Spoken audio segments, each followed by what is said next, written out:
প্রিয় দর্শক, তোমরা কেমন আছো? আশা করি ভালো আছো। তো আমরা সেট ফাংশনের অঙ্কগুলো করতেছি ধারাবাহিকভাবে, হয়তোবা একটু দেরি হচ্ছে, তারপরেও শেষ করব আর কি। খুব তাড়াতাড়ি শেষ হবে, একটু ব্যস্ততার কারণে আসলে হচ্ছে না। যাই হোক, তোমরা যদি ভালোভাবে বুঝতে চাও, দেখতে চাও, শুনতে চাও, তাহলে অবশ্যই ম্যাথমেটিক জোন ফেসবুক পেজ এবং পবিত্র ম্যাথ জোন বিডি ইউটিউব চ্যানেলের সাথে থাকবে। তা চলো আমরা শুরু করি। আজকে আমরা যে অঙ্কটা করব খুবই গুরুত্বপূর্ণ এবং 26 সালে যারা এসএসসি দিবে তাদের জন্য খুবই গুরুত্বপূর্ণ এরকম অঙ্ক প্রায় এসে থাকে। চলো দেখি। কিউ ইকুয়াল এক্স ওয়াই আর ইকুয়াল এম এন এল হলে পি কিউ এবং পি আর, অর্থাৎ এখানে পি মানে পাওয়ার সেট বুঝেছে, পাওয়ার সেটটা তোমাকে নির্ণয় করতে হবে। ঠিক আছে, তাহলে আমরা শুরুতেই লিখব দেওয়া আছে কি কিউ ইকুয়াল হচ্ছে এক্স কমা ওয়াই আর হচ্ছে আর ইকুয়াল হচ্ছে এম এন এল। ঠিক আছে, এখন দেখো এইখানে আমরা পাওয়ার সেট এটা নির্ণয় করব।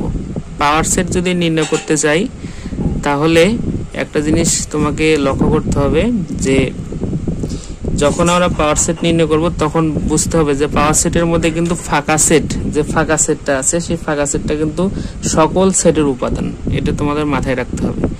ঠিক আছে, তো সকল সেটের উপাদান হচ্ছে তোমার হচ্ছে ফাঁকা সেট। ঠিক আছে, তাহলে দেখো আমরা যদি পাওয়ার সেট নির্ণয় করতে যাই যে পি অফ কিউ, এখন পি অফ কিউ যদি নির্ণয় করতে চাই তাহলে যে এক্স ওয়াই আছে, এক্স ওয়াই, তাহলে এখানে তোমাকে লক্ষ্য করতে হবে যে হচ্ছে এক্স ওয়াই এর মধ্যে কি কি আছে।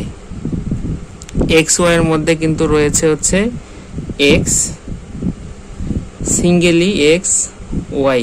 ঠিক আছে, তারপর কিন্তু এক্স কমা ওয়াই। ঠিক আছে, তারপর হচ্ছে ফাঁকা সেট। তাহলে দেখো একটা সেটের মধ্যে কিন্তু 1 2 3 4টা উপাদান থাকে। তাহলে দেখো উপাদান বা এলিমেন্ট যেটা বলো, আমরা এভাবেও লক্ষ্য করতে পারি 2 টু দি পাওয়ার n। তাহলে দেখো এখানে কয়টা উপাদান আছে? 2 এর উপর n এর মান হচ্ছে উপাদান, তাহলে এখানে 2 যদি দিই তাহলে হচ্ছে 4। এখান থেকে আমরা কি বুঝতে পারবো যে এখানে 1 2 3 4টা সদস্য আছে সেটের। আবার যদি আমরা পি অফ আর নির্ণয় করতে চাই তাহলে দেখো এম এল এন, তাহলে এখানে আমরা যদি 2 টু দি পাওয়ার 3 দিই তাহলে কত হচ্ছে 8, মানে 8টা উপাদান এখানে থাকবে। তাহলে একটা কি এম এন এল, এটা একটা, তারপর কি সিঙ্গেল ভাবে একটা একটা করে হবে এম এন এল। ঠিক আছে, তারপর দুইটা করে এম এন তারপর এন এল। ঠিক আছে, 1 2 3 4 5 6, তারপর দেখো এম এল। ঠিক আছে, তাহলে কয়টা হলো? 7টা, আর একটা এই যে ফাঁকা সেট। ঠিক আছে, এই হচ্ছে পিও P power of Q power of আর। ঠিক আছে, এটা গেল তোমার হচ্ছে 5 নম্বর অঙ্ক। আমরা যদি 6 নম্বর অঙ্কটা দেখি, 6 নম্বর অঙ্কটা খুবই গুরুত্বপূর্ণ, শুধু গুরুত্বপূর্ণ না, খুবই গুরুত্বপূর্ণ। এ ইকুয়াল দেওয়া আছে হচ্ছে এ কমা বি, বি ইকুয়াল দেওয়া আছে হচ্ছে এ বি সি এবং সি ইকুয়াল দেওয়া আছে এ ইউ বি হলে দেখাও যে পাওয়ার অফ সি এর উপাদান সংখ্যা 2 টু দি পাওয়ার n, যেখানে n হচ্ছে সি এর উপাদান সংখ্যা। আচ্ছা, একটা কথা বলে রাখি যে আমার কিন্তু হাতের লেখা খুবই খারাপ, অতটা ভালো না, তারপর আর কি চালাই এইভাবে।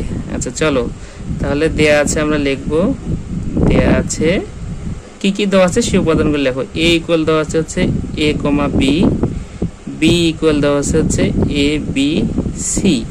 এখন দেখো সি ইকুয়াল কি দেওয়া আছে? সি ইকুয়াল দেওয়া আছে এ ইউনিয়ন বি, অর্থাৎ A B union A B union হচ্ছে এ বি সি, তাহলে কি দাঁড়াইতেছে এখানে এ বি সি।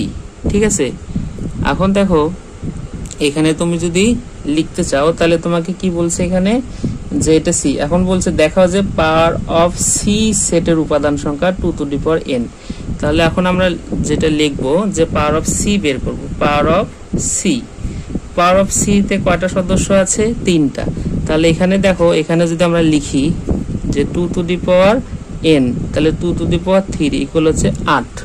ঠিক আছে, অর্থাৎ 8টা পাওয়ার অফ সেটের সদস্য হবে 8টা। তাহলে এখানে 3টা রয়েছে, তাহলে প্রথমেই 3টা লিখে নিব এ কমা বি কমা সি।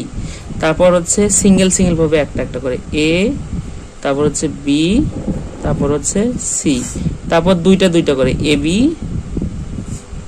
তারপর হচ্ছে বিসি, তারপর হচ্ছে এসি বা সি এ তুমি যদি লিখতে চাও তাও হবে সি এ বা এসি দিলে হবে। তারপর হচ্ছে একটা হচ্ছে ফাঁকা সেট।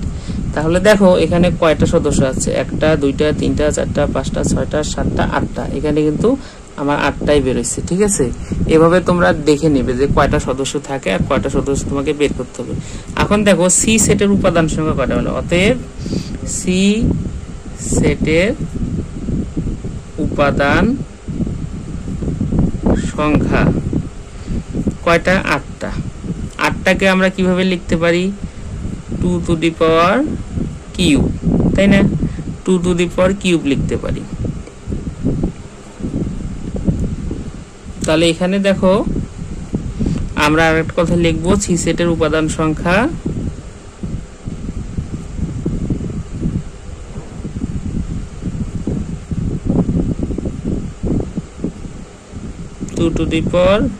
n, তাই না? এটা সামঞ্জস্যপূর্ণ।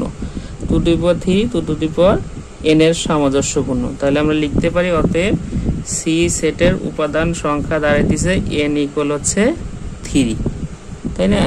তাহলে অতএব পাওয়ার অফ সি ইকুয়াল আমরা লিখতে পারি সি সেটের উপাদান সংখ্যা 8 ইকুয়াল হচ্ছে 2^3 ইকুয়াল হচ্ছে 2^n। ঠিক আছে, তাহলে আমরা লিখতেই পারি এখানে অতএব সি সেটের উপাদান সংখ্যা n হলে পাওয়ার অফ সি এর উপাদান সংখ্যা 2^n দেখানো হলো। ঠিক আছে, তো এই অঙ্কটা খুবই গুরুত্বপূর্ণ, পাশাপাশি এই অঙ্কটাও খুব গুরুত্বপূর্ণ। দুইটা অঙ্কই খুব গুরুত্বপূর্ণ। তোমরা যদি ভালোভাবে বুঝতে চাও তাহলে অবশ্যই এই ভিডিও অন্ততপক্ষে এই দুটো অঙ্ক দেখে নিবে। 26 সালে যারা পরীক্ষা দেবে তাদের জন্য খুবই গুরুত্বপূর্ণ। যাই হোক, ভালো থাকবে, সুস্থ থাকবে, সবার জন্য শুভকামনা রইল।